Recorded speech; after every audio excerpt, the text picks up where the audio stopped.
Hello children, आज आपण शिकणार आहोत ग्लेशियर विषयी. ग्लेशियरचं स्पेलिंग काय? ते आहे GLACIERS.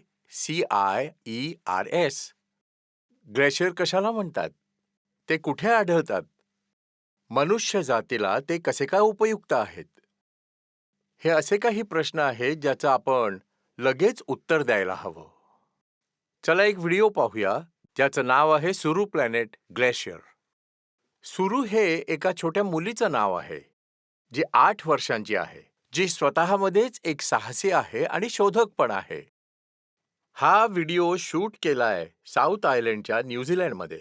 चला पहिल्यांदा व्हिडिओ पाहूया, मग तुम्हाला काही प्रश्न विचारू.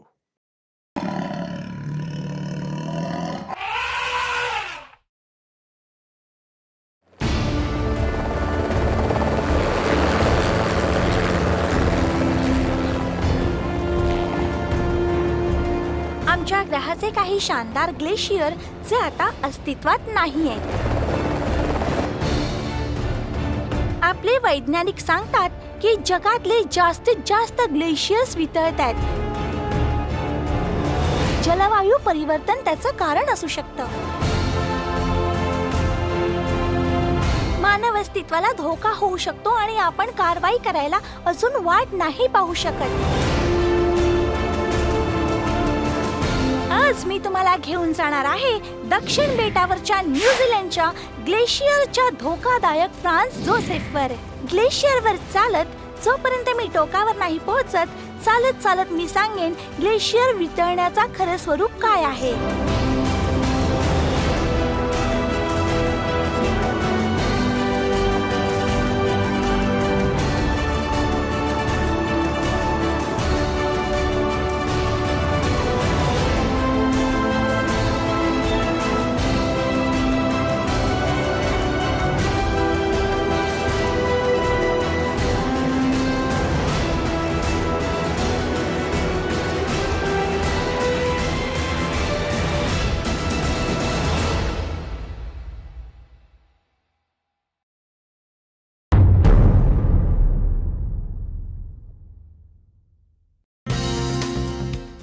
सर्वात आधी आपण समजून घेऊ की ग्लेशियर असतं तरी काय.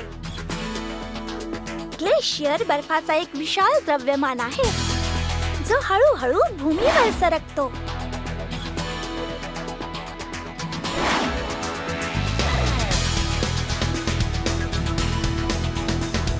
ग्लेशियर्स तेव्हा बनतात जेव्हा बर्फात बदलत असताना खूप काळासाठी एकाच जागी असतो.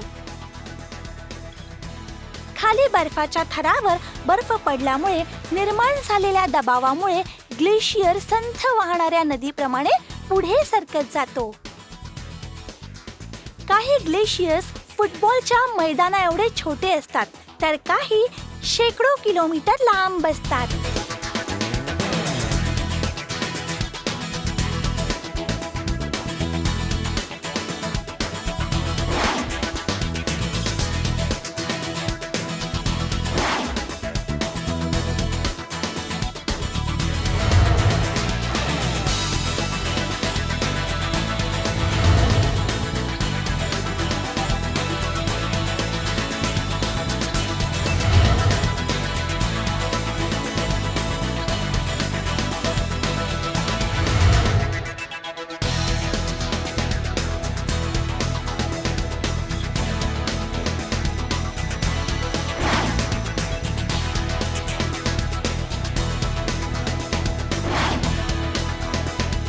बर्फावरच्या माझ्या पहिल्या अनुभवासाठी बर्फात घालायचे कपडे घालण्यासाठी मी उत्सुक होते, पण मग असं काही मिळालं जे मला फिट होईल.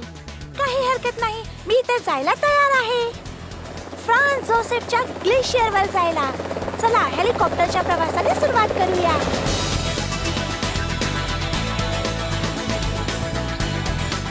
माझ्या चारही बाजूला भव्य दऱ्या आणि आश्चर्यजनक पहाड आहेत. मला माझ्या जीवनातील पहिली हेलिकॉप्टर राईड खूप आवडली.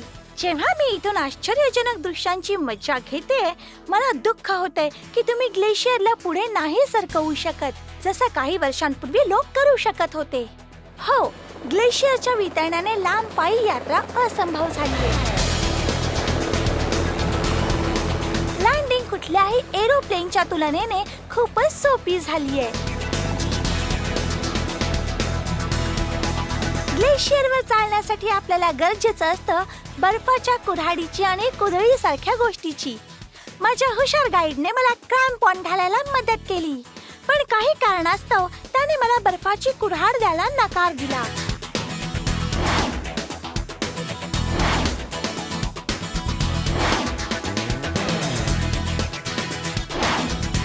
ग्लेशियरचं नाव ऑस्ट्रियाचे सम्राट फ्रान्स जोसेफ वन यांच्या नावावरून ठेवलं होतं, जे ठेवलं होतं जर्मन संशोधक ज्युलियस वॉनने 1865 मध्ये.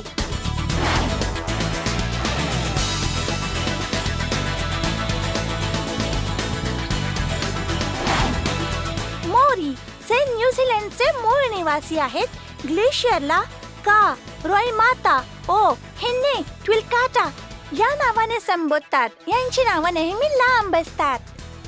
मला सुरुवातीला जाणवलं की मला खूप सावधानतेने चालावं लागणार आहे.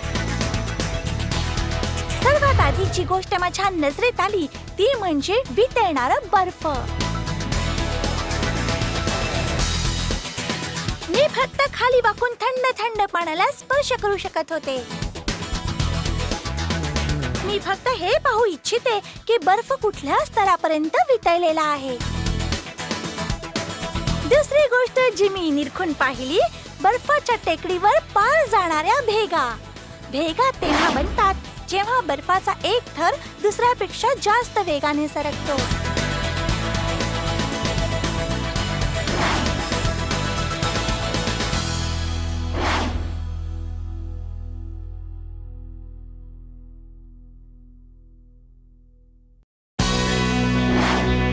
सुरुवातीच्या काही क्षणानंतर माझ्या गाईडने माझ्यावर विश्वास ठेवायला सुरुवात केली आणि मला स्वतः शोध करू दिला.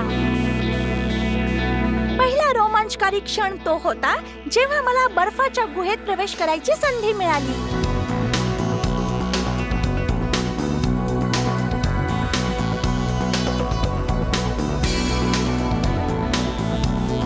थोड्याशा मजा मस्तीनंतर मी आणि माझ्या गाईडने प्रवासाचा आनंद लुटायला सुरुवात केली. मग मी माझं चढणं सुरू ठेवलं. मग मी माझी तहान भागवली. किती ताजं पाणी आहे! हे जगातलं सगळ्यात ताजं पाणी आहे.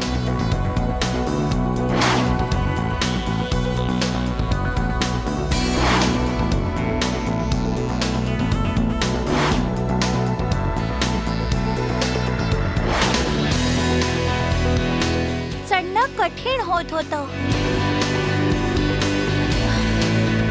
मग मी काही वेळासाठी आराम केला. जगातल्या सर्वात सुंदर घरात टोकावर जाणं सोपं नसतं. आपल्याला वर खाली खूप वर खाली चालावं लागतं. पण मी शिखराच्या जवळ पोहोचत होते. मी घाबरलो तर इथे असू शकेन का? सावकाश हे तर सावकाश. खूप कठीण आहे. काय वाटेल ते झालं तरी तू ही रस्सी मात्र सोडायची नाही हा बाळा. बरं ठीक आहे. पकडून ठेव. हा. घट्ट पकडून ठेव. आम्ही जवळपास पोहोचलोच आहोत. मी शिखरावर पोहोचले. कमालीचा अनुभव होता. कदाचित मी पुढून चढू शकले असते, पण ते चढण धोकादायक होतं. ही कल्पना करणं खूप कठीण जात होतं की सुंदरता संपू शकते आणि ग्लेशियरवर चढणं पण बंद होऊ शकतं. मला खात्री आहे हे वाचवण्यासाठी आपण काहीतरी नक्कीच करू शकतो. तुम्हाला माहितीये, तुम्ही आता काही सुरुवात नाही केली तर काय होऊ शकतं? बर्फ वितळत असताना ग्लेशियरच्या वरती झरा बनतो. पुराचं कारण होऊ शकतं.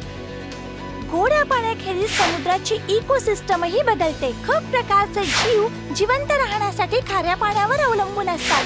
ते अधिक गोड्या पाण्याच्या येण्याने कदाचित समायोजन नाही करू शकत.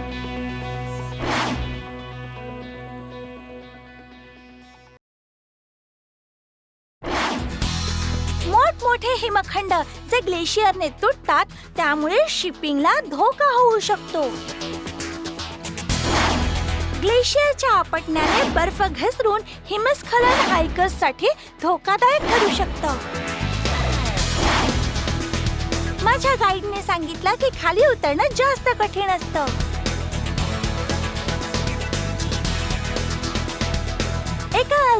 गुहेत प्रवेश करताना मला खूप मज्जा आली. रस्त्यात त्यांनी मला एक झरा दाखवला जो बर्फाच्या वितळण्याने तयार झाला होता. जवळून पाहण्यासाठी आम्ही आमचा चालण्याचा वेग वाढवला. फ्रान्स जोसेफची सुंदरता मी कधीच नाही विसरू शकणार. बर्फामध्ये 2 तास झाले होते, पण निश्चितच मला अजून पाहण्याची इच्छा होती. पण मला भूक लागली होती. मला अजून एक खोलगट भेग दिसली. माझी इच्छा आहे की पुढच्या हिवाळ्यात खूप बर्फ पडो आणि फ्रान्स जोसेफ बर्फाने भरून जाओ. आता आम्ही त्या जागेवर जाणार आहोत जिथून हेलिकॉप्टर आम्हाला परत घेऊन जाणार आहे.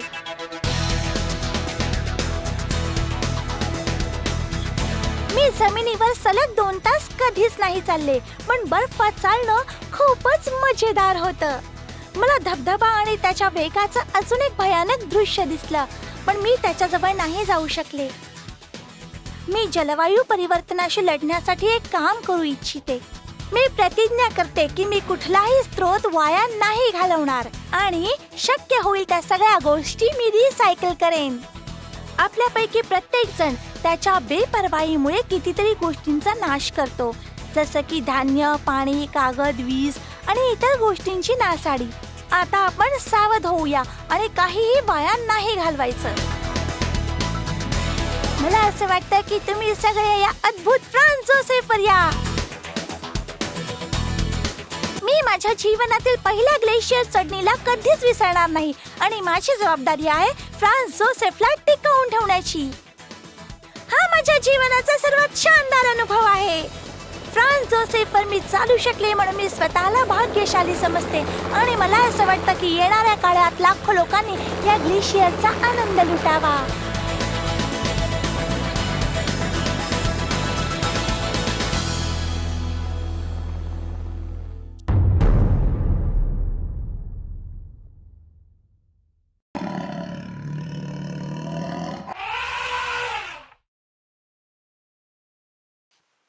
मग तुम्हाला हा व्हिडिओ कसा वाटला?